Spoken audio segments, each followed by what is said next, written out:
What up, y'all? It's your boy Martin, aka the Boxing Purist. Welcome to the Truth and Absolute channel, where I speak the truth and nothing but the truth. So help me, good God Almighty. If you're new to the channel, make sure that you hit that subscribe button, hit that like button. Let's talk boxing. Okay, y'all. So no, it's coming upon us really, really fast. And which fight am I talking about? I'm talking about David Benavidez versus David Morrell, which is a highly anticipated fight that I'm excited to see. I know you guys are excited to see. Hell, the whole boxing world is excited to see for plenty of reasons. One, it's probably a step up in competition for David Benavidez. Although David Morrell only has 11 pro fights or so, David Morrell obviously has character. He obviously knows how to box. He has a Cuban amateur background, and the dude is confident in what he brings to the table. Well, when this fight was first announced, man, because David Morrell only has 11 fights, I was leaning way towards more the Mexican monster to win this fight, aka RoboCop, according to David Morrell. I'll get to that in a second. But as time kept going on, man, and I'm watching David Benavidez fight, okay? Yes, it's true that David Benavidez has way more ring experience as far as a pro goes. Even David Morrell acknowledged that David Benavidez has more experience as a pro, which is a good thing, in my opinion, on David Morrell's side, that he acknowledges the fact that, yes, he has been in the ring with more professionals than I have. However, that whole RoboCop comment, and the reason that I bring it up, and I'm sure you guys saw it, David Morrell, he did an interview where he called David Benavidez RoboCop, and he even did the little thing, calling him like he fights like a robot. Well, I think that what David Morrell is kind of leaning on this fight, and what he's going to try to capitalize on this fight, is we could definitely expect David Morrell to move against David Benavidez. I don't think he's going to run against him, but I definitely think that he's going to give him angles.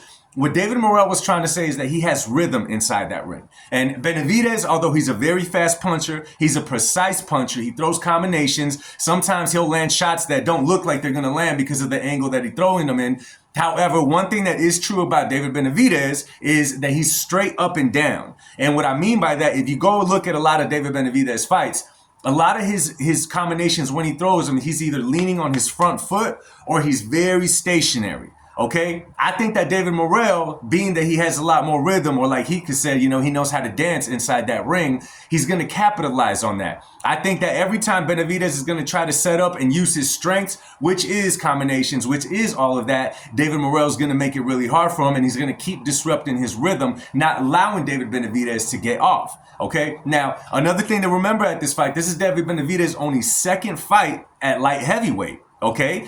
Same for David Morrell, in all fairness. However, we saw in David Benavidez's last fight that he wasn't quite the Mexican monster at 175. Obviously, at 168, he held a size advantage over all of his competition, really. Therefore, he earned the nickname the Mexican Monster because he came through like a monster. He came through forward, he came through throwing punches and bunches, and it was really, he was successful in that weight class. However, now he's stepping up in competition as far as weight goes, and he's stepping into a fighter with David Morrell, who is confident that he could beat David Benavidez. He's confident that he could beat him, and obviously, David Morrell, he talked about it, he sees flaws in David Benavidez's game, which he's going to try to execute his game plan on, obviously capitalize on David Benavidez's mistakes. However, again, it's no joke when you got more pro experience on the David Benavidez side. However, if you know me, if you know the channel, if you heard me talk, I always lead more towards the better boxer inside that ring. Of course, David Morrell has never faced a David Benavidez, and David Benavidez has never faced a Morrell. But at this particular moment, y'all, and I may switch my stance again, man. Y'all know how it goes. You watch fights, you see their past, you see what they bring, and you could tend to do this. Right now, I'm going to be real with you guys. I'm starting to lean more towards David Morrell being able to beat David Benavidez. I don't think he's going to go in there and knock him out. I don't think he's going to do anything like that. However, a fighter that could dance, like Morrell says, that has rhythm like he has, and has that good boxing pedigree, could be hell for any fighter, especially for a fighter like David Benavidez, who's not used to that weight class, right? And he's never faced a fighter that's the size of Morrell that could box like Morrell. We got to take that into consideration. And another thing that I think it's a real key point is that David Morrell, every time we see him, he seems to always be in shape. It seems like he stays in fighting shape all the time.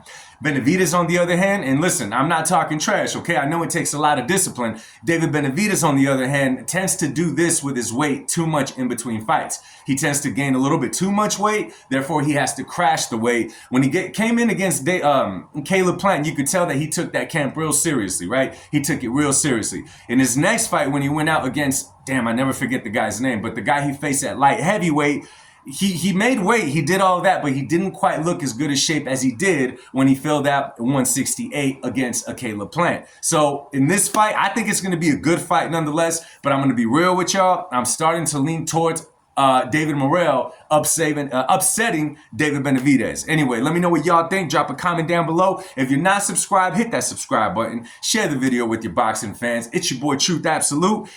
This is the last show of 2024. Thank you to everybody that's been a part of my channel. You guys make this channel happen. I love talking to y'all. I love engaging with you guys when we go live. We have a lot of fun, and I look forward to a big 2025. Whatever you guys choose to do tonight, please be safe. Do not drink and drive. All right? And God bless you guys, and God bless your family. Stay safe, y'all. The Truth and Absolute out.